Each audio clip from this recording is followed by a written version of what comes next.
You've tuned into The Mountain Gardener with your host, Ken Lain. Gardening it can be challenging, but with these simple insider tips, you'll reap huge rewards. Now, let's tune into today's Mountain Gardener with Ken and Lisa. If you have been struggling with the drought, heat, water, rain, I know we've had some rain this week, but the landscapes in the North Country, they're dry. They've been really struggling to keep up. And so maybe it's time to start thinking in terms of xeric, native, drought hardy things that will take this long stretches of heat and dry, and then all of a sudden these deluges of rain and then dry again. And there's a whole series of plants that will take that. They just upgraded this Central Highlands. Central Highlands, that's kind of west of Sedona, up here, Cordis Junction, Prescott Valley, Prescott, Chino, Paulden, this whole Dewey area. They changed this from a zone 7B to a zone 8. Now, what does that mean? Zones, garden zones throughout the country, you're in a garden zone. And it's how cold does it get in the winter? They track this. And over 20 years, it's a 20-year average.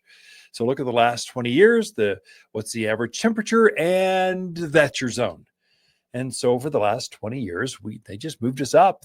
We are now 5 degrees warmer than we were 20 years ago.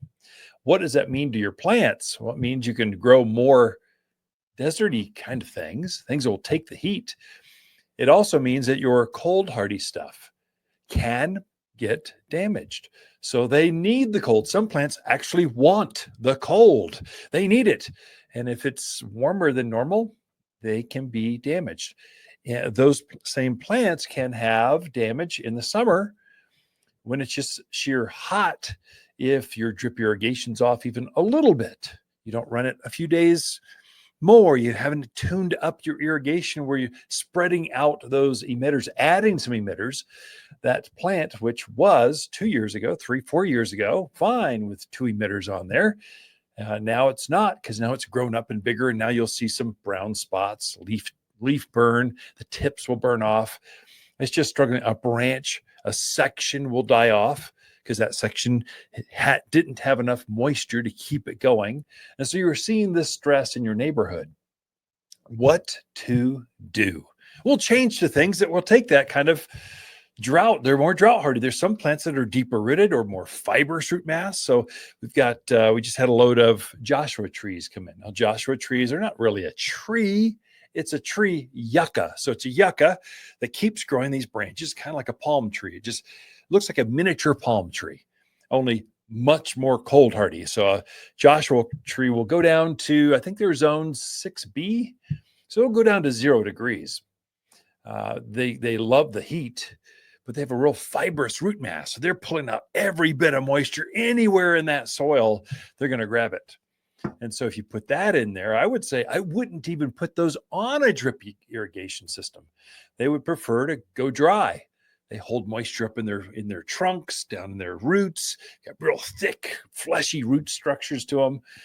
And we've got some tall ones that are taller than you and I. They're specimens. They're just spectacular. I've got a Spanish dagger yucca. This one's on steroids. It's really cool. It's a kind of a real stiff tined yucca.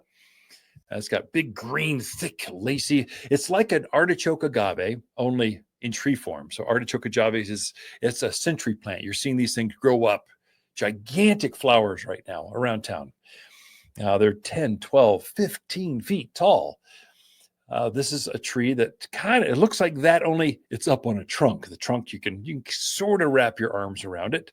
They've been trimmed up, but then this is beautiful, spiky, upright, gets a white flower in spring.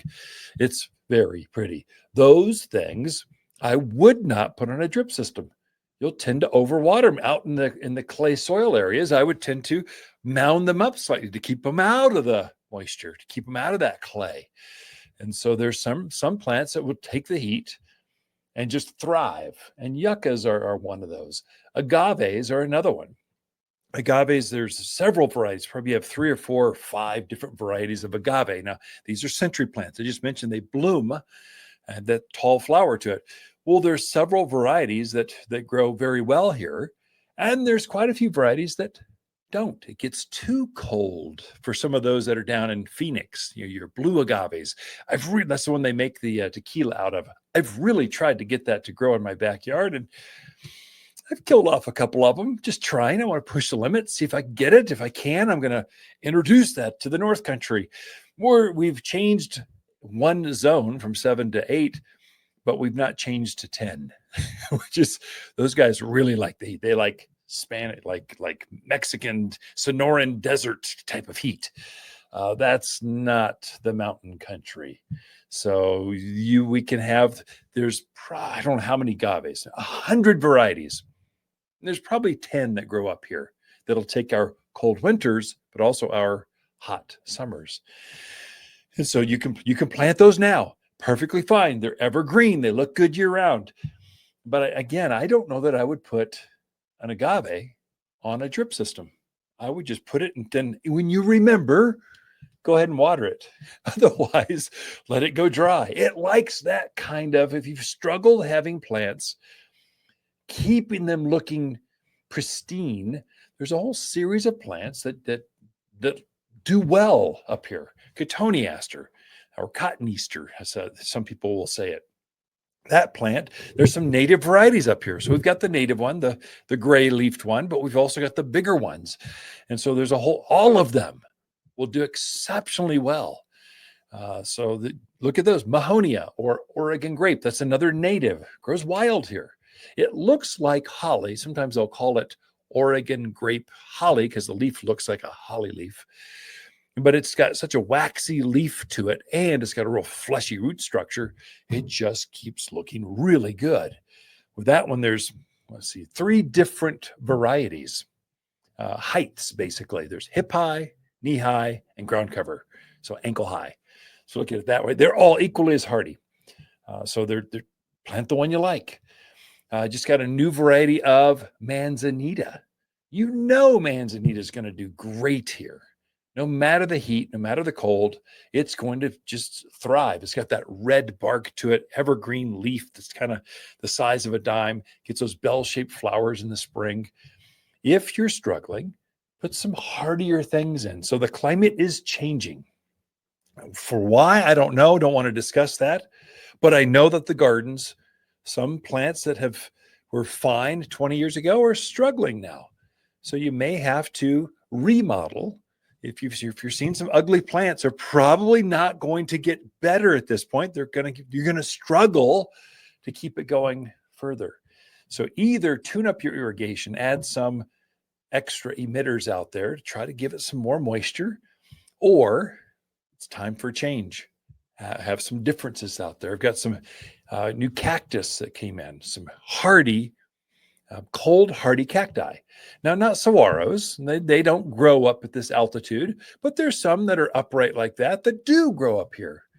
There's several varieties of opuntia, which is a prickly pear cactus.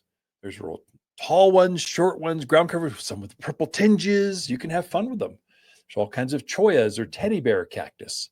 So I've got the hedgehog cactus, which is the cute little mounding cactus, gets maybe ankle high, gets these cute little purple flowers, purple pink flowers to it. Got some great big clusters of them. So there's probably 20, 30 of these hedgehog cactus that kind of clump up together. You can plant that. We've even put them in a paper container. So you put them in the ground. You put the container and all in the ground. Just the roots will go through that paper. It kind of decomposes. So you don't have to wrestle these cacti. We're trying to get better at making it easier to plant them. And so hedgehog cactus. So if you're struggling, you're seeing a lot of that in the landscape right now. You're starting to see fall will start showing up pretty quick. If plants are stressed out at all, they will put themselves to bed early. And so they'll start turning their fall color. Well, I've been struggling a little bit. I think I'll just, I don't feel well. I'm going to go lay down, go to sleep, and I'll wake up next spring. And so that's an indication that you may have a stressed out plant. Fertilize them, take care of them, tune up that irrigation. It makes a big difference. And so you can plant now. So if you wanted to remodel, this is a great time. The ground is soiled. The soil is warm. We've had some moisture. There's some humidity. Things just root so quick right now. It's a great time to plant in the landscape. Fall is one of your best times to plant because of that.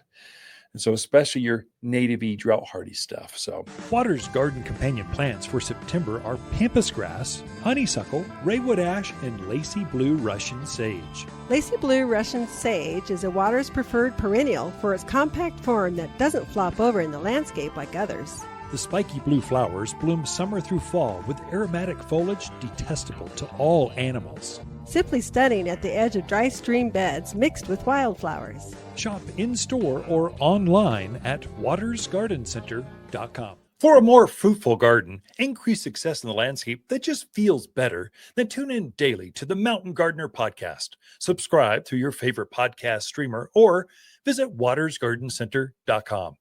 Better yet, visit me directly right here at Waters Garden Center. Thanks for tuning in.